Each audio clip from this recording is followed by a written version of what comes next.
السلام علیکم ورحمۃ اللہ وبرکاتہ۔ الحمد للہ رب العالمین والصلاة والسلام علی اشرف الانبیاء والمرسلین ومن تبعهم بإحسان الی یوم الدین۔ محترم حاضرین، گزشتہ سیرت کے درس میں ہم نے یہ سنا تھا کہ نبی کریم صلی اللہ علیہ وسلم حضرت خدیجہ کا سامان لے کر ملک شام گئے اور حضرت خدیجہ کے غلام میسرہ نے جو چیزیں انہوں نے دیکھی تھیں حضرت خدیجہ سے بیان کی۔ پھر حضرت خدیجہ نے نبی کریم صلی اللہ علیہ وسلم سے شادی کی اور اللہ تبارک و تعالیٰ نے نبی کریم صلی اللہ علیہ وسلم کو 6 اولاد سے نوازا۔ بہرحال جب نبی کریم صلی اللہ علیہ وسلم کی عمر 35 سال ہوئی، 30 پر 5 سال کے ہوئے، تو مکہ کے اندر ایک بڑا سیلاب آیا اور اس نے کیا کیا؟ کعبۃ اللہ کی دیواروں کو گرا دیا۔ کعبۃ اللہ کی دیواریں جو ہے پہلے سے بڑی کمزور ہو گئی تھیں، بوسیدہ ہو چکی تھیں، لہذا اس سیلاب نے ان دیواروں کو گرا دیا۔ مکہ والوں نے جب دیکھا کہ کعبۃ اللہ گرا ہوا ہے، اب اس کو بنانا ہے، لہذا سارے لوگ جمع ہوئے اور انہوں نے یہ فیصلہ کیا کہ ہم کعبۃ اللہ کو از سر نو نئے سے تعمیر کرتے ہیں۔ لہذا سارے لوگ کیا کریں؟ فنڈ جمع کریں، پیسہ جمع کریں، اور یہ اعلان کیا گیا کہ کعبۃ اللہ کی تعمیر میں، کعبۃ اللہ کو بنانے میں صرف حلال اور پاکیزہ پیسہ استعمال کیا جائے گا۔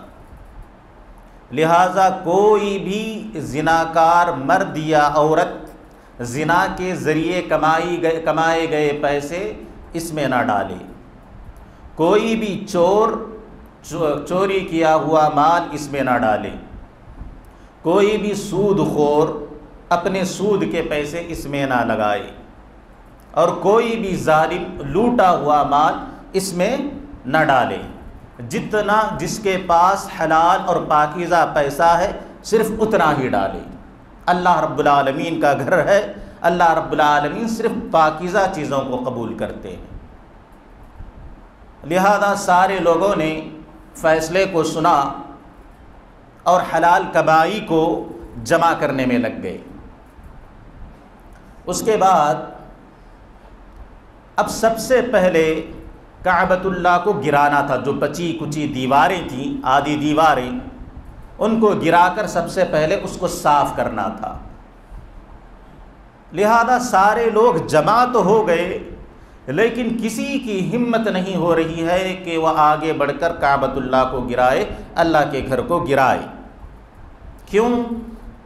اس لیے کہ ان کے بزرگ، ان کے دادا، یہ لوگ ابرہہ کا جو حال ہوا تھا، جو کعبۃ اللہ کو گرانے آیا تھا، وہ دیکھ چکے تھے، اور ان کے جوان اور ان کی اولاد وہ سن چکی تھی۔ لہذا سب کے دل میں خوف تھا، ڈر تھا کہ اگر میں کعبۃ اللہ کو گرانے جاؤں گا تو کوئی آفت نہ نازل ہو جائے۔ بہت دیر تک کھڑے رہے، باتیں ہوتی رہی، لیکن کوئی بھی آگے بڑھنے کو تیار نہیں۔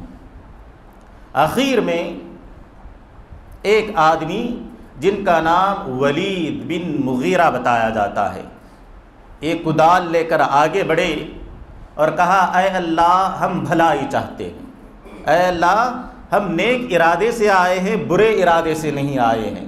اس کے بعد انہوں نے کدال سے کعبۃ اللہ کو گرانا شروع کیا اور لوگ دیکھتے ہی رہے۔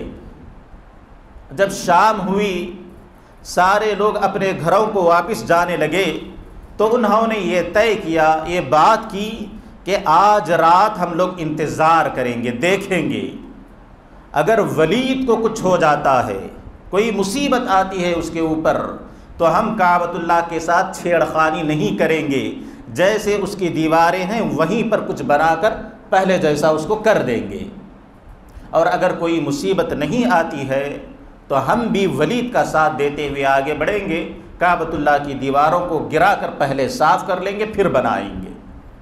لہذا جب صبح ہوئی تو دیکھا کہ ولید جو ہے صحیح سالم ہے، ان پر کوئی مصیبت نہیں ہے، کوئی آفت نہیں آئی ہے۔ لہذا جب یہ کدال لے کر آگے بڑھے تو بہت سارے نوجوان، بہت سارے لوگ ان کا ساتھ دیتے ہوئے آگے بڑھے، سب نے مل کر ان دیواروں کو صاف کیا اور بچے کچی جو اینٹیں تھیں بوسیدہ اس کو وہاں سے دور ہٹا دیا۔ اس کے بعد قبیلے والوں نے یا خاندان والوں نے، سرداروں نے، سب نے مل کر کام کو بانٹ لیا آپس میں کہ ادھر کی دیوار جو ہے یہ قبیلے والے بنائیں گے اور ادھر کی دیوار کا اتنا حصہ یہ لوگ بنائیں گے اور ادھر کی دیوار وہ لوگ بنائیں گے، تاکہ اس بھلائی کے کام سے جو ہے کوئی بھی محروم نہ رہے۔ اور سب کی خواہش تھی، سب کی تمنا تھی کہ وہ کعبۃ اللہ کو بنائیں، اللہ کے گھر کو بنائیں۔ لہذا کام کو جو ہے تمام لوگوں میں، قبیلے والوں میں، خاندان والوں میں بانٹ دیا گیا۔ جب کام بٹ چکا تو پورے خاندان والے جو ہے اپنے اپنے حصے کی تیاری میں لگ گئے۔ ہر قبیلے والا، ہر خاندان والا جو ہے جنگل سے جا کر پتھریں لا کر جمع کرنے لگا۔ ایک طرف سے مٹی، اچھی مٹی لا کر جمع کرنے لگے، پھر پانی کی ضرورت تھی، کچھ لوگ پانی لا کر جمع کرنے لگے۔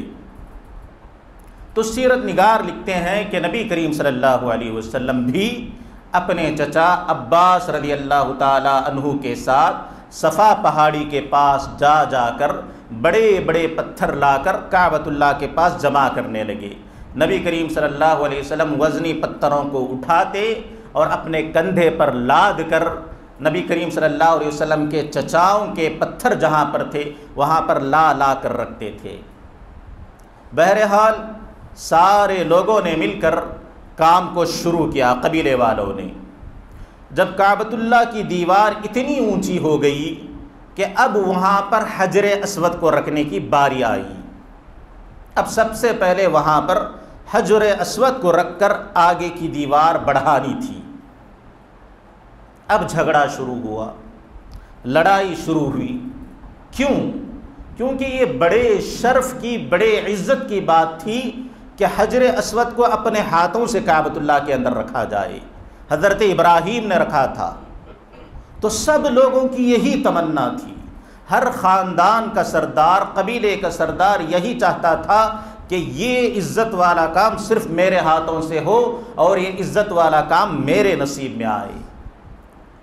بحث چلتی رہی، پھر لڑائیاں ہونی شروع ہوئیں اور معاملہ اتنا گرم ہو گیا، اتنا گرم ہو گیا کہ کوئی بھی آدمی جو ہے اپنا حق چھوڑنے کے لیے تیار نہیں۔ لوگوں نے جو ہے عہد کر لیا کہ یا تو جان جائے گی یا تو میں پتھر رکھوں گا۔ معاملہ بہت بگڑ گیا، بہت گرم ہو گیا۔ تو ان میں سے ایک بزرگ تھے جن کا نام ابو امیہ بتایا جاتا ہے۔ انہوں نے معاملے کی نزاکت کو سمجھا، ان کو مشورہ دیتے ہوئے کہا کہ دیکھو ہم لوگ 4-5 دن سے لگاتار جھگڑ رہے ہیں، کعبۃ اللہ کا کام وہیں پر رکا ہوا ہے، لہذا ہم لوگ ایک کام کرتے ہیں، کل سب سے پہلے یہ بنی شیبہ کا جو دروازہ ہے، اس دروازے سے جو آدمی سب سے پہلے آئے گا اس کو ہم لوگ کیا کریں گے، اپنا حکم اور اپنا قاضی بنا لیں گے، اور وہ آدمی جو فیصلہ کرے گا، جو بات وہ کہے گا، سارے لوگ اس کو مانیں گے اور کوئی بھی جھگڑا نہیں کرے گا۔ سارے سرداروں نے ابو امیہ مخزومی کی اس بات کو مان لیا کیونکہ مشورہ بڑا اچھا تھا، لہذا سارے لوگ اپنے اپنے گھروں کو چل دیے۔ اور رات میں اللہ رب العالمین کا کرنا ایسا ہوا، اللہ رب العالمین کی مرضی تھی کہ صبح سویرے سب سے پہلے بنی شیبہ کے دروازے سے داخل ہونے والے جناب محمد الرسول اللہ صلی اللہ علیہ وسلم تھے۔ آپ مسجد میں آ کر بیٹھے ہوئے ہیں، اس کے بعد وہ لڑائی جھگڑا کرنے والے سردار اور سارے لوگ جب مسجد میں داخل ہوئے کہ دیکھیں کون سب سے پہلے داخل ہوا ہے۔ جب انہوں نے نبی کریم صلی اللہ علیہ وسلم کو دیکھا تو خوشی کے مارے چیخ پڑے، کہنے لگے ھذا الامین، ارے یہ تو امانت دار آدمی ہے، رضیناہ، بندہ جو بھی فیصلہ کرے ہم کو راضی ہے، ہم اعتراض نہیں کریں گے۔ ھذا محمد، ارے یہ تو محمد ہے جس کے چرچے ہیں، جو سچا ہے، جو امانت دار ہے۔